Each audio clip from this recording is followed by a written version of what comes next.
Welcome sa Cloudy Movie Recap. Ang pelikulang ikukwento natin ngayon ay ang Pokemon Detective Pikachu. Halina't simulan na natin. Nagsisimula ang pelikula sa isang binatang nagngangalang Tim. Dinala siya ng kaibigan niyang si Jack sa isang training ground dahil wala siyang Pokemon partner. Pinipilit ni Jack na hulihin ni Tim ang isang Cubone at gawin itong partner niya. Malinaw na sinabi ni Tim na ayaw niya ng Pokemon partner, pero hindi siya pinakinggan ni Jack. Binigyan siya nito ng Pokeball at itinulak siyang subukan pa rin. Kabado si Tim habang papalapit kay Cubone.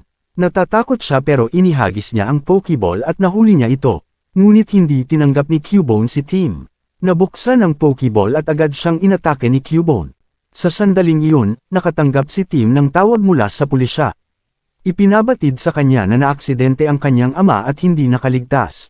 Pagkarinig nito, agad siyang pumunta sa Rhyme City. Malungkot siya, ngunit hindi siya tuluyang nag-iba dahil hindi naman sila malapit ng kanyang ama. Ang kanyang ina ay namatay na rin maraming taon na ang nakalipas. Pagdating niya sa Rhyme City, ang lungsod na itinayo ni Howard Clifford, tagapagtatag ng Clifford Industries, ipinaliwanag na nilikha ni Howard ang lungsod na ito para sa pangarap niyang lugar kung saan sabay na maninirahan ng payapa ang tao at Pokemon. Pumunta si Tim sa Rhyme City Police Department at doon niya nakilala si Detective Yoshida, malapit na kaibigan ng kanyang ama. Ang ama ni Tim na si Harry Goodman ay isa ring detective. Ang Pokemon partner naman ni Yoshida ay si Snubbull. Tinanong ni Yoshida kung bakit wala siyang Pokemon partner. Ipinaliwanag ni Tim na noon ay pangarap niyang maging Pokemon trainer, pero ngayon ay mas gusto na niyang mag-isa at nagtatrabaho siya sa insurance.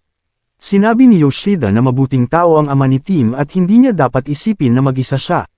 Nag-alok pa itong tutulong kung kailangan. Hindi nakinig si Tim. Kinuha niya ang susi ng apartment ng kanyang ama dahil nanggaling lang talaga siya roon para kunin ang mga gamit nito. Sa gusali, binuksan niya ang mailbox ng kanyang ama. Biglang lumitaw ang isang batang reporter na si Lucy, na nagtatrabaho sa CNN News kasama ang Pokemon partner niyang si Psyduck. Sinabi ni Lucy na hinihintay niyang makita kung sino ang magbubukas ng mailbox na iyon. Tinanong niya si Tim tungkol sa lahat ng nalalaman niya kay Harry Goodman. Naguluhan si Tim dahil hindi niya naiintindihan ang sinasabi ni Lucy. Ibinunyag ni Lucy na may nadiskubreng malaking lihim ang ama niya at iyon ang tunay na dahilan ng aksidente nito. Sinabi niyang iniimbestigahan niya ang kaso. Sinabi ni Tim na wala siyang alam dahil matagal na silang hindi nagkikita ng kanyang ama kaya umalis si Lucy na nadismaya. Sa loob ng apartment, nagsimulang maghalungkat si Tim ng mga gamit ng kanyang ama. Nakakita siya ng liham na sinulat nito para sa kanya. Nakakita rin siya ng tube na kulay lila na naglalaman ng gas. Di sinasadyang nabuksan ito at kumalat ang gas sa buong kwarto. Binuksan niya agad ang bintana para lumabas ang usok. Habang papunta siya sa kwarto ng ama niya, may narinig siyang kakaibang ingay sa labas.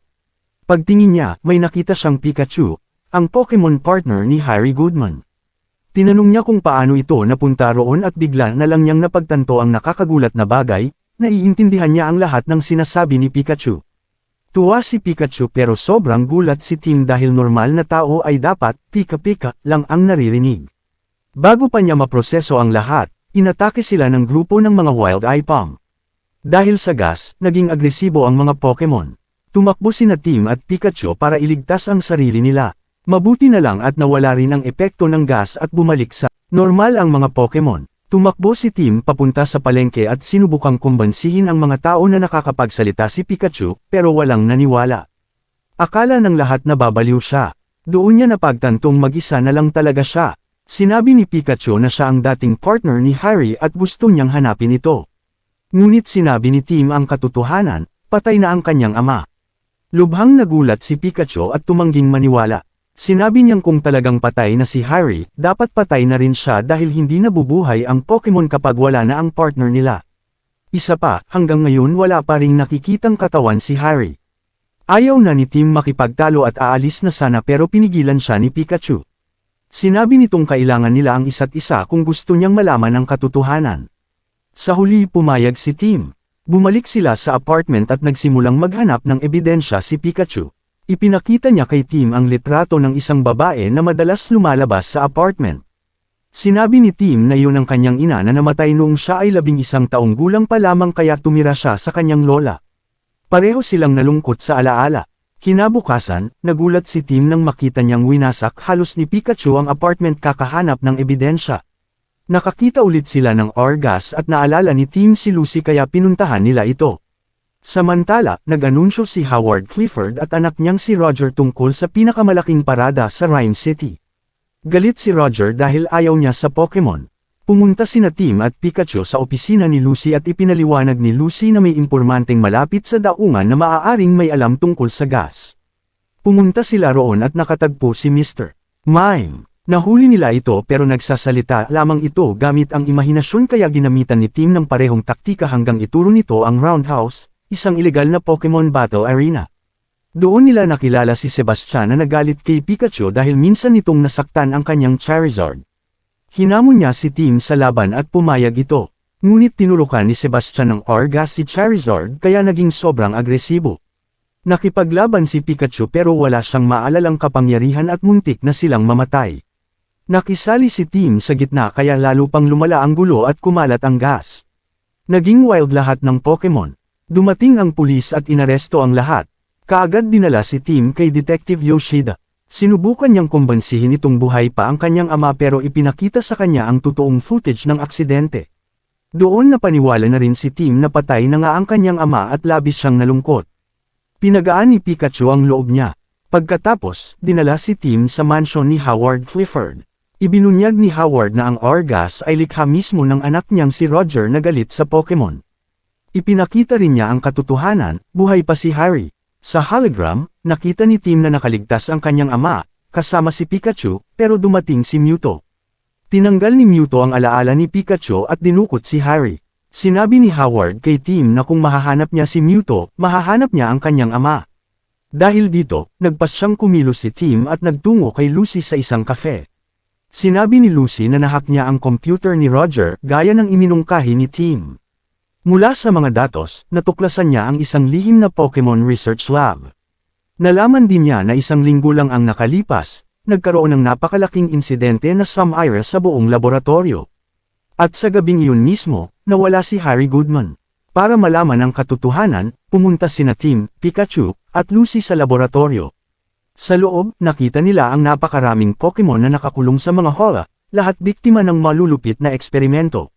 Hindi nila alam na pinapanood sila ni Roger sa pamamagitan ng mga security camera. Nagsimulang kumuha ng mga larawan si Lucy bilang ebidensya. Narating nila ang isang wasak na silid at pinaandar ang hologram gamit ang computer ng laboratorio. Ipinakita sa footage na si Dr. Laurent ang lumikha kay Mewtwo gamit ang sinaunang DNA ni Mew at tinulungan siya ni Harry Goodman. Nalaman din nila na si Dr. Laurent ang gumawa ng R-Serum na nagiging dahilan para maging marahas at mawalan ng kontrol ang mga Pokemon.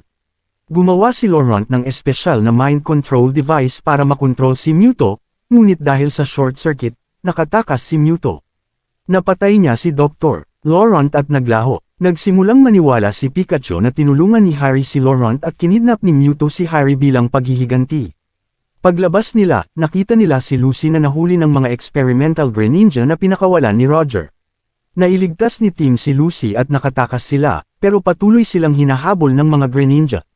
Mabilis na nag-isip si Tim at sinadyang galitin si Psyduck. Nawalan ng kontrol si Psyduck at naglabas ng napakalakas na Psychic Blast. Naitapon sila ng malayo at nakaligtas sa Greninja. Biglang lumindol ng malakas ang lupa. Umangat at gumalaw ang paligid habang tumatakbo sila para iligtas ang sarili. Walang naiintindihan ng lahat hanggang sa may bumukas na napakalaking mata sa ilalim ng lupa. Doon nila nalaman ang katotohanan.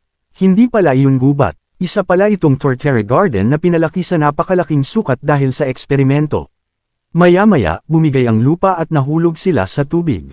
Pagkatapos noon, kumalma ang mga Torterra at bumalik sa normal ang laki nila. Panandali ang naging tahimik ang lahat. Pag-ahon nila, napagtanto nilang malubhang sugatan si Pikachu at nanganganib ang buhay niya. Nawasak ang damdamin ni Tim at naiyak siya. Sa puntong ito, si Pikachu na ang pinakamalapit niyang kaibigan at hindi niya matanggap na mawawala ito. Nagmakaawa si Tim sa mga Bulbasaur na nasa paligid. Sinabi niya sa kanila na nanganganib ang buhay ni Pikachu at nakiusap na dalhin ito sa mga Pokemon na kayang magpagaling. Sinabi ni Lucy na hindi naiintindihan ng Bulbasaur ang lengguwaheng tao, ngunit sagot ni Tim, maaaring hindi pero nararamdaman nila ito. Tumawag ang Bulbasaur ng iba pang Pokemon. Sabay-sabay nilang binuhat ng maingat si Pikachu at sinenyasan si Tim na sumunod. Hindi nila pinasama si Lucy. Dinala nila si Tim sa isang nakatagong lambak sa pagitan ng mga bundok. Inilapag ni Tim si Pikachu sa lugar na ipinakita ng mga Pokemon. Biglang lumitaw si Mewtwo. Ginamit niya ang kanyang kapangyarihan at tuluyang pinagaling si Pikachu. Agad tinanong ni Tim kung ano ang ginawa niya sa kanyang ama. Sa pamamagitan ng isang bisyon, ipinakita ni Mewtwo ang katotohanan. Nang nakakulong pa siya sa laboratorio, tinulungan siya ni Pikachu na makatakas. Pagkatapos ng aksidente sa sasakyan, sinabi ni Mewtwo kay Pikachu na maaaring maging malupit ang tao, pero dapat laging magtiwala ang Pokemon sa isa't isa. Papaliwanag na sana si Mewtwo nang biglang dumating ang tunay na kontrabida, si Roger. Nahuli niya si Mewtwo at dinala ito. Lumayo si Pikachu kay Tim. Pinipigilan siya ni Tim pero sinabi ni Pikachu, isa akong masamang Pokemon. Pinagtaksilan ko ang ama mo. Hindi ito pinaniwalaan ni Tim at hinawakan siya, ngunit aksidenteng nakuryente siya ni Pikachu. Lalong natakot si Pikachu. Delikado ako, masama ako, sabi niya at tumakbo palayo. Nasaktan si Tim pero hinayaan niya itong umalis. Bumalik sina Tim at Lucy sa lungsod kung saan nagsisimula na ang paghahanda para sa Grand Pokemon Parade. Sinabi ni Tim kay Lucy na kailangan niyang ilantad ang plano ni Roger sa lahat. Nagpunta naman si Tim kay Howard, umaasang matutulungan pa sila nito. Samantala, naglalakad mag-isa si Pikachu, sugatan at wasak ang loob. Nakabalik siya sa lugar ng aksidente ni Harry at doon niya nakita ang isang Greninja Shuriken. Doon niya na-realize ang katotohanan. Si Roger ang nagpasimuno ng aksidente, at hinahabol sila ni Mewtwo hindi para saktan sila, kundi para iligtas sila. Nagmadali si Pikachu para hanapin si Tim. Sa kabilang banda, nakarating na si Tim kay Howard at doon nalantad ang nakakagulat na katotohanan. Si Howard pala ang totoong kontrabida. Siya ang nagkulong kay Mewtwo mula pa noong una. Ginamit niya ang makabagong teknolohiya para ilipat ang kanyang isipan sa katawan ni Mewtwo at tuluyang kontrolin ito. Ipinaliwanag ni Howard na dahil kina Tim at Pikachu, tuluyan niyang natuntun si Mewtwo. Inamin niyang siya ang nagdulot ng aksidente ni Harry dahil natuklasan nito ang katotohanan. Tinulungan nina Harry at Pikachu si Mewtwo makatakas kaya sinubukan niya silang patayin. Ipinagmamalaki ni Howard na ginagawa niya ito para sa sangkatauhan. Naniniwala siyang kaya lamang ni Mewtwo pagsamahin ang kaluluwa ng tao at Pokemon, pero gumagana lang ito kapag tinamaan ang mga Pokemon ng Orgas. Napagtanto ni Tim ang plano. Lahat ng mga lobo sa parada ay puno ng Orgas. Pinalipad ni Howard ang mga ito at kumalat ang gas sa buong Rhyme City. Naging marahas ang mga Pokemon at nagsimulang pagsamahin ni Howard ang kaluluwa ng mga tao sa kanilang Pokemon partners gamit ang kapangyarihan ni Mewtwo. Dumating si Pikachu at sinabihan siya ni Lucy, na ngayon ay nasa loob ng katawan ni Psyduck, na si Howard si Mewtwo. Mabilis na sumugod si Pikachu para pigilan siya at nagsimula ang matinding labanan sa pagitan ni Pikachu at Mewtwo. Pagmulat ni Tim, nakita niya si Pikachu sa harap niya. Labis siyang natuwa, bigla siyang nakarinig ng ingay. Binuksan niya ang isang pinto at lumabas si Roger na nakatali. Doon nalaman ang katotohanan, mabuti pala si Roger at wala siyang kinalaman sa kaguluhan. Biglang lumitaw ang isa pang Roger pero hindi pala siya totoo. Isa pala itong Ditto na Pokemon ni Howard na nagpapanggap bilang Roger. Inatake ni Ditto si Tim. Bago pa siya masaktan, iniligtas siya ng tunay na Roger. Kasabay nito, natanggal ni Tim ang control device sa ulo ni Howard.